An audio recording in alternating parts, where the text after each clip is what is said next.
What up, Chicken Nuggets? Welcome to Sports Cards Are Dope podcast. And today I want to talk to you about vintage cards and some of the things to look for when buying vintage. But also, I want to talk to you about one of the things that I wouldn't call it a frustration. I understand it, but also it doesn't mean I like it. So I love your thoughts in the comments. Give me your thoughts and opinions. I'm just giving you mine, and hopefully you have a better opinion than me, and I will change my mind.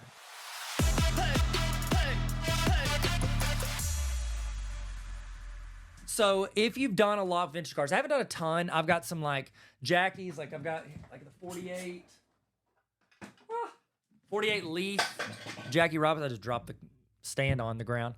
48 Leaf Jackie Robinson rookie. I love this card. It's one of my favorite. It's literally one of my big three. I got the MJ rookie, the Jackie rookie, and then a Jordan Poole rookie, the three GOATs. And so I got those right behind me. I love Jackie Robinson. I love Hank Aaron, but those are pretty much the only two vintage baseball guys that I collect. I don't have any noteworthy vintage basketball. No Wilt rookies, no Bill Russells. I do have a couple old, like I just bought some like, I think they're the like super old basketball set. What was that? 48, I think it was 48 Bowman basketball. It was like the smaller ones. I just bought them. Should have brought it out for this, but I wasn't planning on talking about them. I've got an old Kareem rookie, which that's not super vintage. It's like the big card, And so I think that it loses a little bit of value just because it is like an oversized card. But I want to talk to you about something I ran into early in collecting and just like, I didn't understand it. Some mistakes I made along the way. And so when I was trying to buy some of those older Jackies or older cards, I would notice that it was really tough to comp whenever I was buying at shows or from, card shops. I went to a couple card shops. There's some little couple hours away from me in Arkansas, and they do a lot of vintage stuff. And I remember walking into the store, and there was a Hank Aaron card, and I was like, I really like this one. What do you want it for? And he told me it was like 120 or 140. It was like over $100 for the card.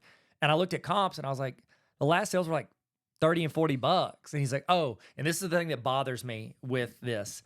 They'll say, oh, but if you graded it, it would grade a 4.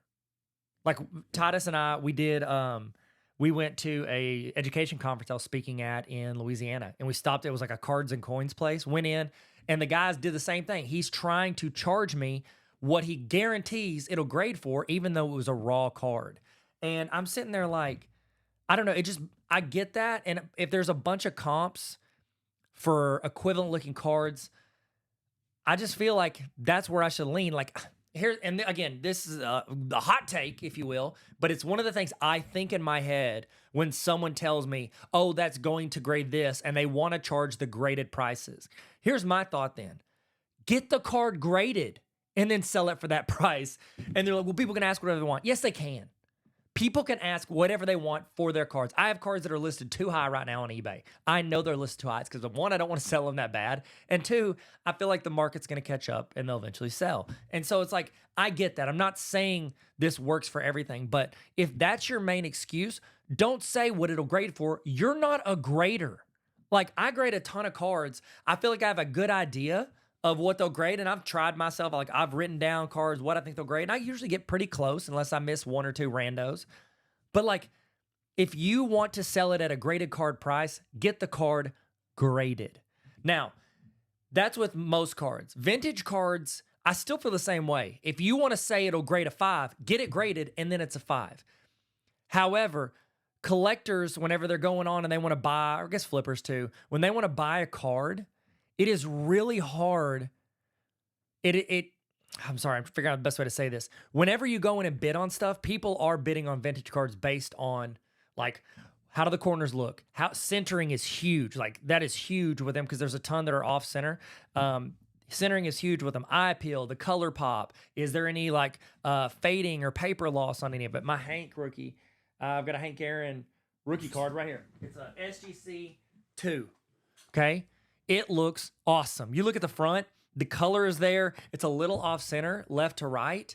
The reason it got a 2 is because on the back, someone wrote in the corner in pencil. So automatic 2 from SGC. Everything else on it is pristine.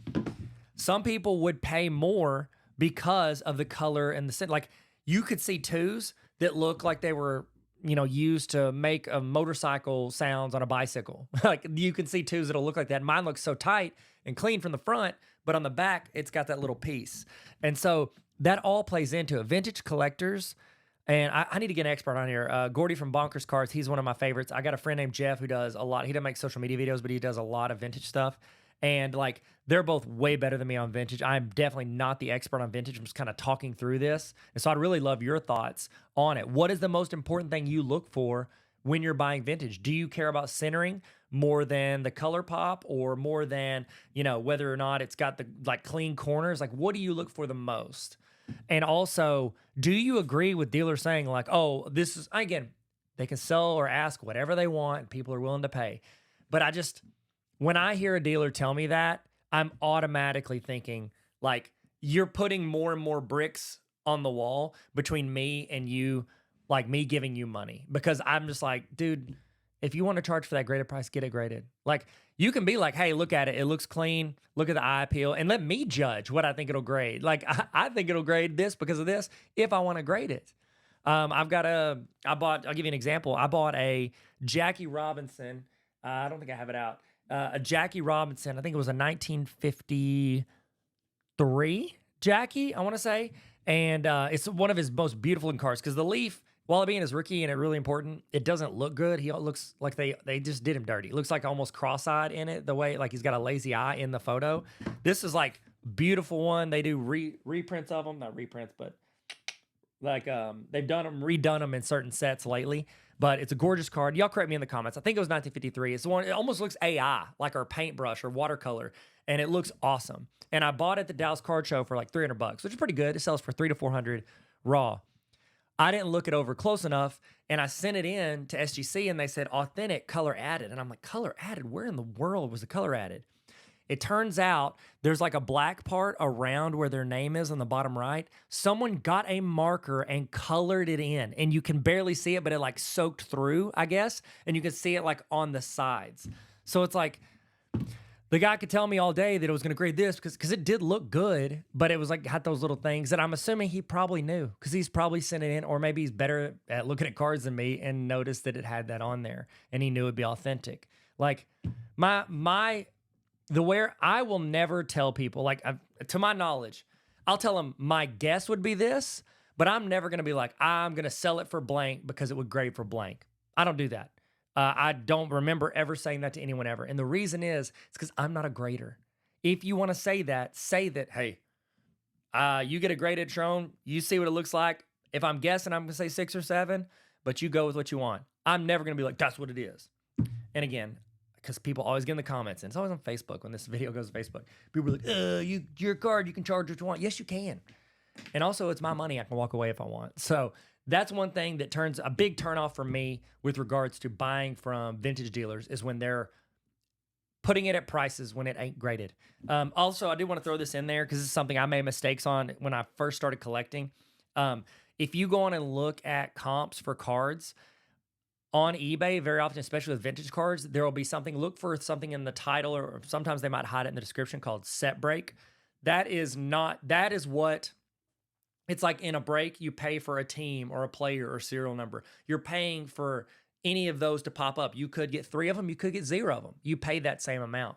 When I first started collecting, I was thinking like, if, I wouldn't do it, but like say I went in on a, 1954 Topps and I picked Hank Aaron as my player, and then I went on eBay and I looked at the sales of it to see the comps. If it said set break in there and it sold as like a really high, that means somebody's bidding on like a box or a pack or something, some type of break, when we don't know that we will get any Hank Aaron cards, but people are willing to pay more because if you get a Hank Aaron rookie right out of the pack or right out of the box, that's probably going to grade really well unless it's off center or it's got like snow on it or something. So that's one mistake I made early on when I was checking comps, is I did not understand like, oh, set break just means that it's there and they might get it, they might not. They're paying for the gamble of that card showing up and whatever it's being pulled out of. So just throwing that out there as a tip. Let me know your thoughts. What are your thoughts? How do you handle vintage stuff?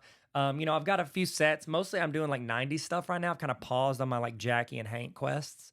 But for a while there, I was working on like their main, like one of their cards from each of their playing years, but I've kind of paused unless it just pops up at a show. But let me know in the comments What is your advice to anyone looking at vintage, whether it's selling or buying? Let me know in the comments. Thank you guys so much. That's just my thoughts. Just a quote I heard the other day and reminded me. I was like, ooh, I need to throw that on a pod. So thank you guys for listening. If you're on Apple or Spotify, if you want to rate it, that'd be cool. But if not, no big deal. YouTube, if you want a thumbs up, subscribe. I'm not gonna cuss at you. Sometimes you just need to write it down. I'm just kidding. Don't write down cuss words. Your mom might find it. Y'all be good, stay sweet, and never stop collecting. Sports cards are dope. And so are you. So are you.